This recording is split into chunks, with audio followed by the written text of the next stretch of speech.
सास बहू की कहानी। गांव भैरवपुर की गलियों में एक पुराना सा मकान था, जहां रहती थी श्रीमती सावित्री देवी और उनकी बहू अनुष्का। सावित्री देवी एक सादी सुशील विधवा महिला थी, जो अपने बेटे अर्जुन की शादी अनुष्का से करके बहुत खुश थी। अनुष्का पढ़ी लिखी, समझदार और शहर की लड़की थी। वह एक स्कूल में पढ़ाती थी और हमेशा अपने व्यवहार से सबका दिल जीतने की कोशिश करती थी। शादी के शुरुआती दिन तो जैसे चांदनी रात की तरह बीते। सास बहू में अच्छी पट रही थी, लेकिन जैसे जैसे समय बीता, मनमुटाव की दीवारें धीरे धीरे बनने लगीं। सावित्री देवी को लगता था कि अनुष्का उनके बेटे को उनसे दूर कर रही है, जबकि अनुष्का को लगता कि उसकी हर बात पर सास का टोकना उसकी आज़ादी छीन रहा है। एक दिन बात कुछ ज्यादा ही बढ़ गई। अनुष्का स्कूल से थकी हुई लौटी थी और उसने रसोई में हाथ बटाने के लिए मना कर दिया। सावित्री देवी को ये बात बहुत बुरी लगी। उन्होंने ताने देना शुरू कर दिया, आजकल की बहुएं तो बस नौकरी करने का बहाना बनाकर घर की जिम्मेदारी से भाग जाती हैं। अनुष्का चुप रही, लेकिन अंदर ही अंदर वह टूट गई। उसी रात अर्जुन ने अनुष्का को रोते देखा। उसने धीरे से पूछा, क्या हुआ? अनुष्का ने कुछ नहीं कहा, पर उसकी आंखों से बहते आंसू बहुत कुछ कह गए। अर्जुन के मन में द्वंद्व शुरू हो गया।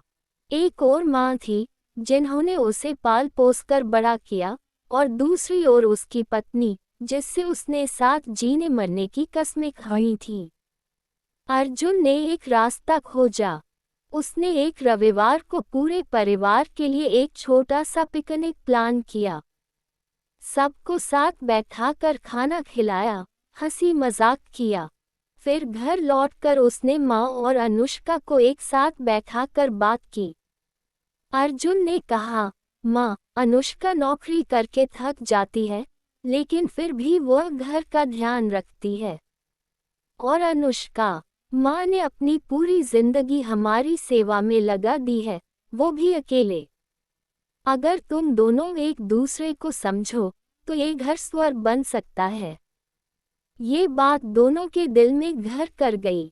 उस दिन पहली बार अनुष्का ने अपनी सास के पैर छुए और बोली, माँ, माफ कीजिएगा अगर कभी मेरी बातों से आपको ठेस पहुंची हो। और सावित्री देवी की आंखें भर आईं, बहू, तू तो मेरी बेटी जैसी है। मैंने तुझे कभी समझा ही नहीं। उस दिन से उनके रिश्ते में बदलाव आना शुरू हुआ।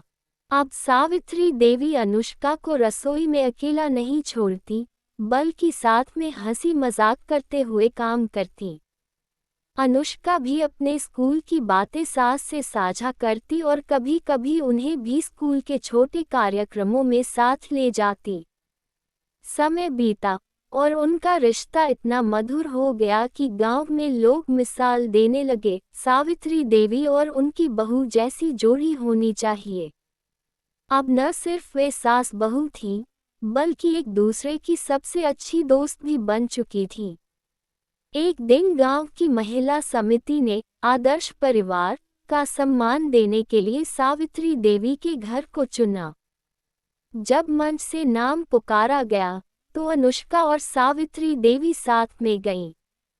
वहां अनुष्का ने कहा, हर सास बहू के रिश्ते में टकराव होते हैं, लेकिन अगर हम मन की बात मन में ना रखकर एक दूसरे को समझें, तो ये रिश्ता सबसे खूबसूरत हो सकता है।